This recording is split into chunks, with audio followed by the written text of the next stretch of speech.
Ya. Assalamualaikum warahmatullahi wabarakatuh. Kami dari kelompok 7 ingin mempresentasikan atau menjelaskan modul 4 yang berjudul Fisika Layar. Nama saya Muhammad Haifaz Habibullah, MPM 2578-2104. Saya Risma Sari dengan MPM 2578210. Saya Eka Anakaya dengan MPM 2578-2008. Saya Rahmat Ibrahim dengan MPM 2578210. Saya Rizal Pratama dengan MPM 2578-2089. Halo teman-teman, saya Lilis Sari dengan MPM 257822100.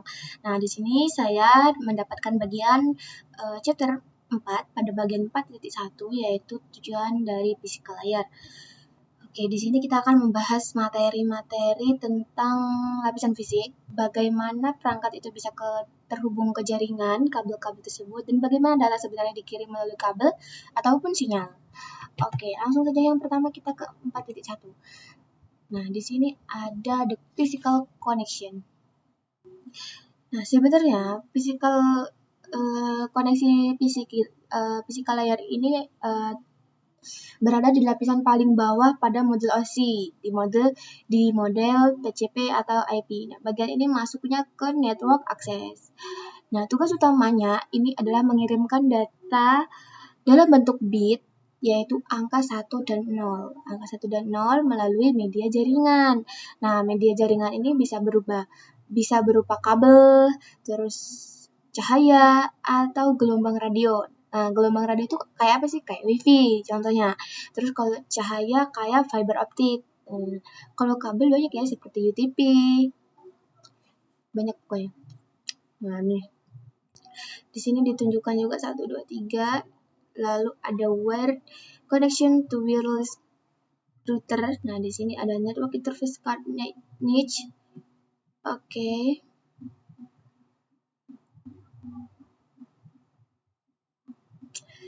Kita masuk ke koneksi fisik nih. Sebelum kita bisa komunikasi di jaringan nih, pasti kita ini ada koneksi berkabel. Ada dua jenis koneksi utama. Yang pertama tuh ada yang kabel dan ada juga yang nirkabel. Nah, yang berkabel ini contohnya itu kayak kabel Ethernet. Kayak di komputer lab, sekolah atau kantor, itu kan pasti ada kabel Ethernetnya. Lalu juga ada yang nirkabel. Nah, nirkabel ini nih contohnya ya kayak wifi kayak gitu. Jadi di sini ada contoh dari penjelasan nih. Server mengirim, lalu data ini jadi user data loh, dalam gambar, lalu diubah ke jadi TCP, jadi paket, IP paket, dan jadi ya diberi IP, lalu masuk ke Ethernet. Nah, baru dikirim. Oke, dikirim, lalu diubah menjadi bit-bit, baru diberikan ke klien. Baru klien akan menerima gambar tadi. Oke, mungkin cukup sekian dari penjelasan saya. Saya Lilis Sari pengambil diri dan akan dilanjutkan oleh presentasi teman saya.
Assalamualaikum warahmatullahi wabarakatuh. Nama saya Kalana Yahya.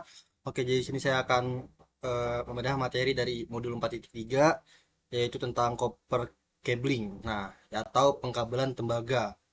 Jadi kita akan bahas secara karakteristiknya lalu melihat langsung perbedaan fisik di antara kabel UTP, STP dan koaksial. Nah, yang sudah ada di meja. Oke, langsung aja. Oke, di sini ada karakteristik kabel tembaga. Oke, di sini poin pertama kabel tembaga itu adalah jenis kabel yang paling umum digunakan dalam jaringan saat ini. Nah, itu faktanya kabel tembaga bukan hanya satu jenis kabel, ada 3 jenis kabel tembaga masing-masing digunakan dalam situasi tertentu. Nah, eh, jadi karakteristiknya utamanya adalah tembaga itu punya konduktivitas yang sangat tinggi. Nah, itu jadi sinyal data bisa merambat dengan cepat. Nah, selain itu secara fisik kab- dia itu sangat fleksibel. Nah, jadi eh, karakteristik ini tuh bikin kabel mudah ditekuk dan diselip di dalam pipa, dinding ataupun kabel dak. Nah, itu kabel tembaga. Tapi ingat, kabel tembaga juga punya keterbatasan jarak antara rentan terhadap pelemahan sinyal atau attenuation-nya. Oke, kita lanjut ke poin jenis. Nah, ini jenis kabel tembaga. Ada UTP kabel, Universal Twisted Pair kabel, dan juga ada Self Twisted Pair STP kabel, dan juga di sini ada koaksial kabel. Nah, ini tuh jenis-jenis kabel yang tadi ya. Masuk ke UTP, Twisted Pair tanpa pelindung UTP. Nah, jadi UTP ini itu adalah kabel yang paling sering kita temui, kabel UTP di jaringan LAN. Nah, kalau kita kupas kulitnya, itu kalau kita kupas kulitnya eh, kabel UTP itu nih, kabel UTP itu kalau kita apa kelupas kulit luarnya di jaringan, di dalamnya itu ada 4 pasang kabel, sudah 3 4 nih pasang kabel yang saling melilit dan twisted. Nah, kenapa harus dililit seperti ini? Nah, itu fungsinya untuk mengurangi gangguan interferensi dan cross talk antar kabel. Nah, ini disebut unicell karena di antara kabel pilihan dan jaket pelindung luar sama sekali tidak ada pelindung tambahan. Nah, makanya kabel ini cocok eh, murah dan juga lentur, tapi kurang cocok kalau dipasang di kabel tegangan tinggi. Oke, selanjutnya ada STP. Mana STP? Nah, STP Twig Plate Pelindung. Nah, ini tuh eh, sebagai tandingan UTP. STP ini secara isinya sama-sama punya kabel yang dipilih. Mana sih STP tuh ini? Nih, sama-sama punya kabel yang dipilih. Nah, tapi kalau apa di kabel STP ini atau setiap pasang kabel itu dibungkus lagi oleh lapisan aluminium foil atau pelindung logam. Nah, itu fungsinya jelas memberikan proteksi ekstra dari interferensi elektromagnetik EMI luar. Kabel ini lebih kaku, lebih mahal dan biasanya dipakai buat area industri yang banyak gangguan magnetik atau mesin banyak gangguan lainnya ya. Oke. Nah, di sini ada kabel koneksi. Itu koaksial kabel. Nah, di bagian kabel koneksi ini adalah disingkat jadi koax. Jadi mendapatkan namanya dari fakta bahwa ada 2 konduktor dan berbagai sumbu. Jadi struktur kabel ini beda sendiri dibanding 2 kabel tadi. Dia menggunakan sistem tumpuk atau konstretisnya. Nah, di bagian paling tengah itu ada satu inti tembaga padat. Nah, itu tuh inti bungkus isolator plastik putih, lalu dilapisi lagi oleh anyaman serabut logam yang berfungsi sebagai grounding sekaligus pelindung baru jaket luar. Eh, Kabel ini lebih kaku dan sekarang lebih banyak dipakai buat TV kabel atau modem internet dibanding jaringan LAN modern. Nah, oke. Itu saja penjelasan hands mengenai karakteristik tembaga serta perbedaan fisik UTP, STP, dan koaksial. Nah, oke. Cukup sekian. Wassalamualaikum warahmatullahi wabarakatuh. Assalamualaikum warahmatullahi wabarakatuh. Saya dari kelompok 7 akan menjelaskan modul 4 yaitu fiber optik atau lapisan fisik. Ini nggak sih ini Indonya apa sih? Aduh. Lapisan fisik. Physical layer. Iya, mendapat physical layer. Sebelumnya rekan-rekan saya sudah menjelaskan modul 4.1 sampai 4.4. Saya akan menjelaskan 4.5 yang serat optik atau disebut fiber optik.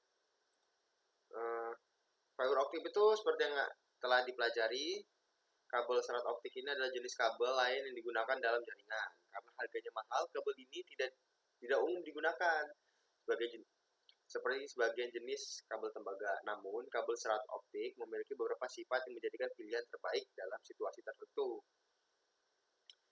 Kabel ini mengirim data melalui jarak yang lebih jauh dan pada bandwidth yang lebih tinggi ya. Bandwidth itu seperti kecepatan lah. Daripada media jaringan yang lain gitu. Seperti kabel tembaga, kabel serat optik ini atau fiber optik ini dapat mengirim sinyal dengan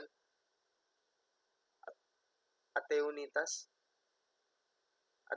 ya itu yang lebih rendah dan sepenuhnya kabel terhadap IMI dan RFI.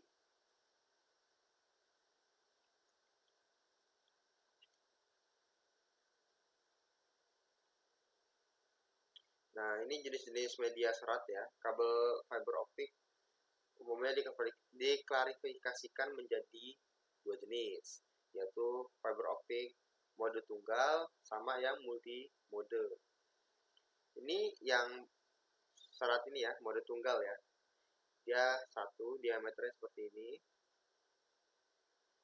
Untuk yang multi seperti ini ya. Perbedaannya dari pantulan cahayanya yang ditampilkan. Sini bisa banyak ya, bisa mantul-mantul.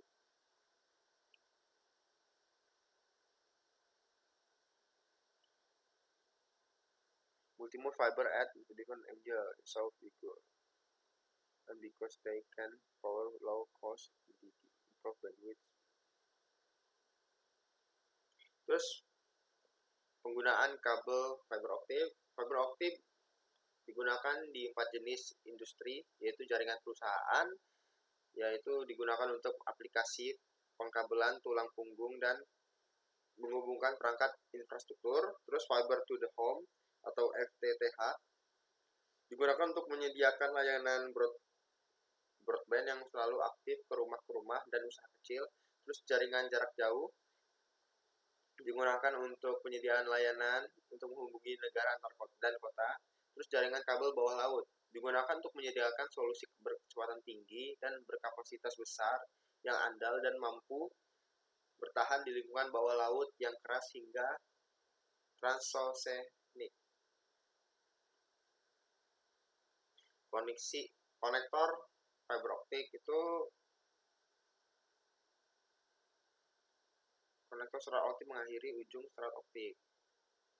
Berbagai jenis konektor fiber optik tersedia berbeda untuk di antara jenis konektor tersebut adalah dimensi dan metode penyambungannya. Oh, jadi yang berbeda dari setiap konektor itu cara metode penyambungan sama dimensi ukurannya.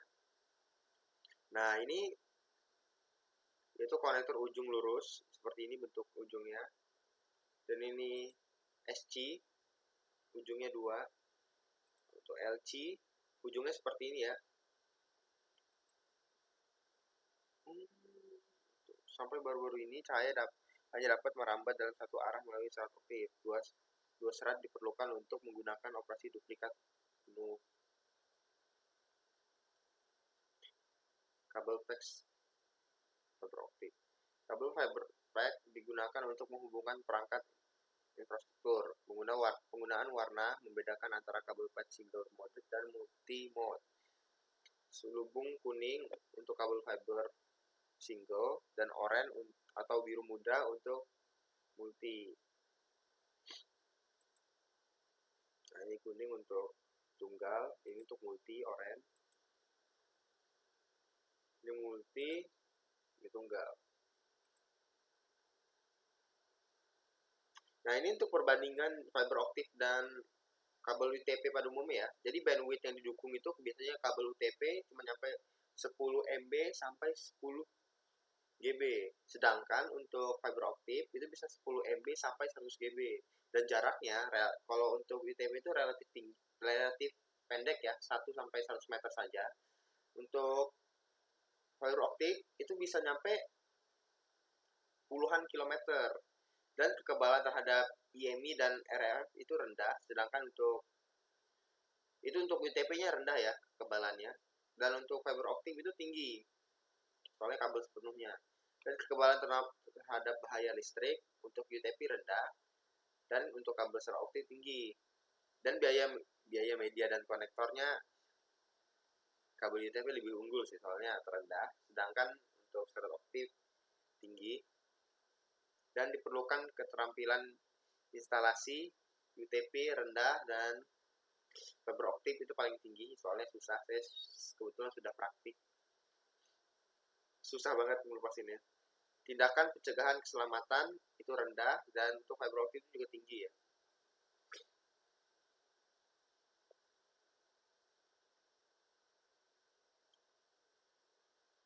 Terus untuk media nirkabel atau wireless media,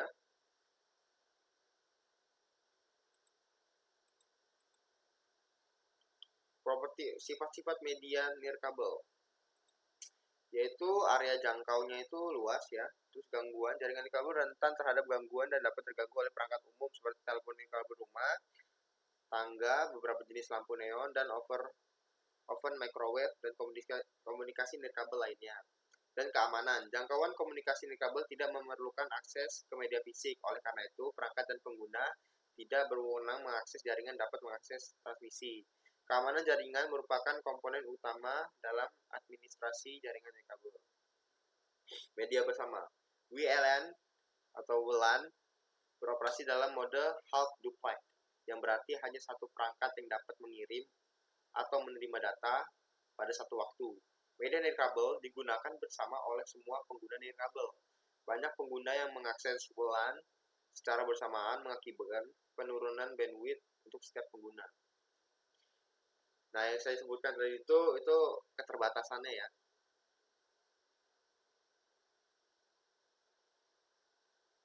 Terus jenis-jenis media nirkabel itu ada dalam standar IEEE dan standar industri telekomunikasi. Untuk komunikasi data nirkabel mencakup lapisan tautan, data, dan lapisan fisik. Dalam setiap standar ini, spesifikasi lapisan fisik ditetapkan pada area yang meliputi pengkodaan data ke sinyal radio, frekuensi dan daya transmisi, persyaratan penerimaan dan decode sinyal, dan desain konstruksi antena. Nah, untuk standar nirkabelnya itu ada Wi-Fi, Bluetooth, WiMAX, dan Zigbee. Mungkin kita agak familiar dengan Wi-Fi ya, dan Bluetooth juga udah lumayan. Untuk WiMAX itu umumnya dikenal sebagai Worldwide Interoperability Form Microwire Access. Standar nirkabel ini menggunakan topologi point-to-multipoint untuk menyediakan akses broadcast nirkabel.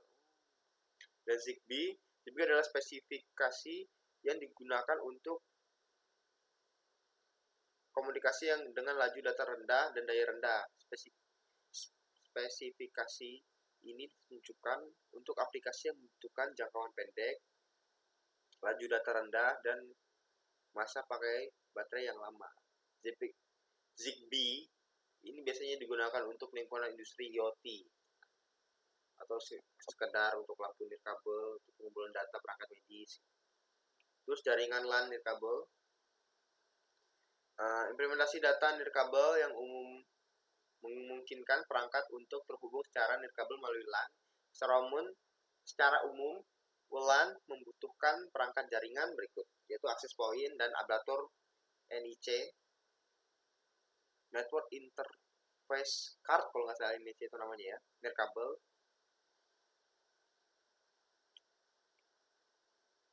Terus, ini ya, Cisco Meraki. Ini kayaknya Cisco ini ya. Apa modem ini?